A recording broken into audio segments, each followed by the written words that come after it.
Greetings, respected sir.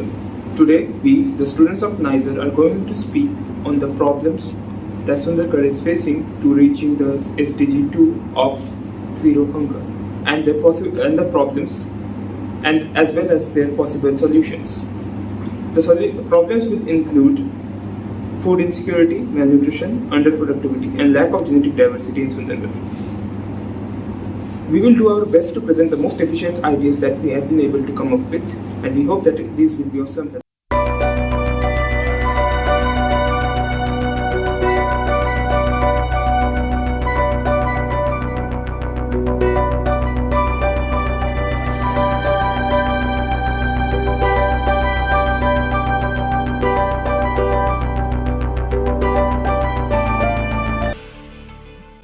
Under No Hunger, our first target is universal access to safe and nutritious food. In this, we are going to discuss two indicators to tackle this target. Those are the prevalence of undernourishment and the prevalence of severe food insecurity in population. Food insecurity. Food insecurity is defined as the situation when people lack secure access to sufficient amount of safe and nutritious food for normal growth and development and an active and healthy life. Sundargarh has a considerable population of scheduled castes, scheduled tribes, and localized population of tribal groups who are deprived of nutritious food. Most poor women are undernourished and their children are deprived of basic needs as well. There are certain regions that play a pivotal role in giving rise to malnutrition. Lack of awareness and literacy. Lack of awareness and literacy among the poor has led to inadequate care for children, which has led to prevalence of anemia and stunting. Most mothers in the district are not aware of the healthcare service that they should avail for themselves and especially for their children. Wrong feeding practices and lack of proper care of women during pregnancy and delivery have contributed to widespread undernutrition. While doing our research on this, we got a hold on data that 9% of the population are extremely food insecure, consuming less than 1800 kilocalories per day. Now, when we comes to solution, our first solution is to start a food chain service using vans. These vans run in various parts of district in which each van will cover one or two villages. These services are monitored by panchayat members and the raw material supply for this food chain, which include crop and vegetable, should be brought from local farmers or producers directly. The nutritious quality of the crop is also increased by using a moisture farming or a hydrated farming instead of using a land cultivation of food crops. It also helps to grow crop without causing any damage to environment. Students enrolling in agriculture courses should be given a scholarship and ensure employment in food sector to attract more manpower in research and development area. This will help to meet the increasing need of food production to ensure the food availability of everyone. We can also train and support the worker in reaching out to the section of the people who are not able to avail the facilities, so that the women and the children become avail to facilities provided to them by the government. We can also create a community platform to discuss the issue regarding the nutrition and also teach them about the nutritious food and how to cook or eat nutritious food. Our second target is to end all form of malnutrition. There are two indicators for this. First one is the prevalence of stunting among children under the 5 year of age, and second one is the prevalence of malnutrition among the children under the 5 year of age. Stunting is an indicator for the severe malnutrition. The impact for stunting on the children development are considered to be irreversible beyond the first 1000 days of child life. There also a cycle of stunting exists. Stunted children grows and become a malnutritionized pregnant woman and give birth to the stunted child. The cycle continues. The solution for this problem is to provide the special care for the pregnant women and newborn babies. To achieve this, the first government should produce ready-to-use therapeutic foods, betterly known as RUTF, which is food products for the treating several acute malnutrition. The advantage of these food products are it reduces the exposure to the waterborne bacteria as they contain no water. They require no refrigeration, are ready to serve, and also the government should start the community-based management for the acute malnutrition, which includes an outpatient care with the weekly medical inspection of the children, and the inpatient care, which means the special treatment for the undernourished children in a medical center or the community outreach program. Also, the government should start the community-based central kitchens to provide nutritious food for the pregnant woman and malnutritionized child. To that, the government should initiate the central kitchen in each block of Sundargarh district.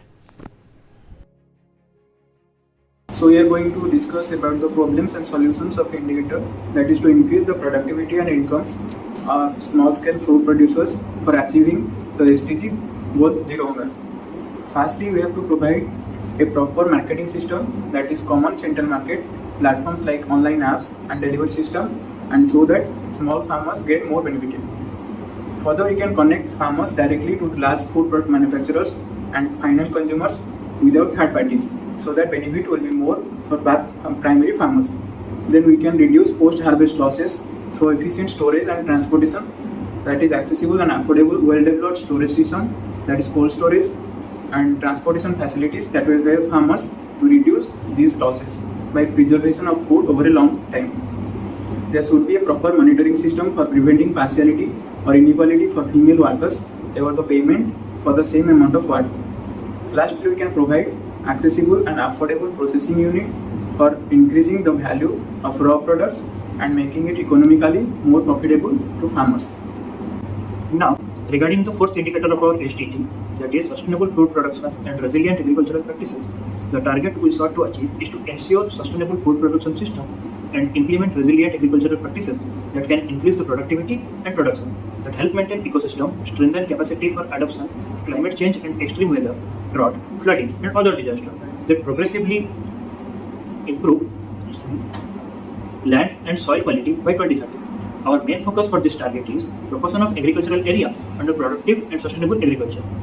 In order to achieve that, we have to go through a ordeal due to lack of management access through urban and rural linkage and the less knowledge in implemented schemes in rural area, which can be minimized and managed by block-wise registration of farmers in PMFYP to help that and gain the benefits from the government. And also, an ICT-enabled farmer outreach program in collaboration with agricultural universities and research organizations like ICAR and OUAT to gain lacking knowledge regarding modern farming and innovative technology. By mandating the soil health card for farmers, we can gain an idea regarding the shortcoming and help in improving the land and soil quality. The government can make further updates. At last, the problem due to low efficiency in processing the food can be lowered, and implementation of sustainable food value chain in rural household by introducing a four-dimensional food waste reduction, that is, think, eat, save, and food waste prevention. These guidelines in each house should ensure the minimization of food waste and access maximum benefits. In addition to that, as previously discussed about a centralized kitchen, this will boost towards the efficiency and hence towards agricultural in sustainable way or sustainable. One of the principal targets under the Sustainable Development Goal of Zero Hunger is to maintain the genetic diversity of livestock and crops, which we had to achieve by 2020. Although we are lacking behind in this target, there is still scope for improvement. We need to look at the two indicators. The first being the number of plant and animal genetic resources for food and agriculture secured in either medium or long-term conservation facilities. The second one being the proportion of local breeds classified as being at risk, not at risk, or at unknown level of risk of extinction. The principal problems that we need to address is the lack of genetic diversity in plants and animals, lack of genetic conservation procedures for local endangered species, lack of awareness among common people about the threat to endangered species. Now the solutions that we have come up with is the formation of a Krishak cooperative market. The Krishak cooperative market shall have goods subsidized by the competent authorities. These markets shall encourage crop rotation by subsidization of seeds of seasonal crops. They shall also incentivize donation of genetic resources such as product transportation services and discounts. Collaboration with local research institutions is also a feasible solution, and these people who are involved in agricultural research should also enlist local endangered species and maintain a record of it, as well as set up a local gene bank or set up facilities for transportation of genetic resources to the closest gene bank. We also need to incentivize research in local agriculture to promote organic farming and to also encourage conservation. We also need to arrange annual surveys to record various breed populations and maintain a local red book. The authorities should take steps to make it mandatory to breed at least one endangered species of domestic animal in each animal farm, given that specific animal does not cause any harm to the human beings. We hope that these ideas will be of some help to you in achieving the goal of zero hunger in the district of Sundargarh. We thank you for giving us an opportunity to present our ideas. We are glad to be able to contribute to the improvement and development of Sundargarh, and hope that Sundargarh will soon achieve the goal of zero hunger in its district. Thank you.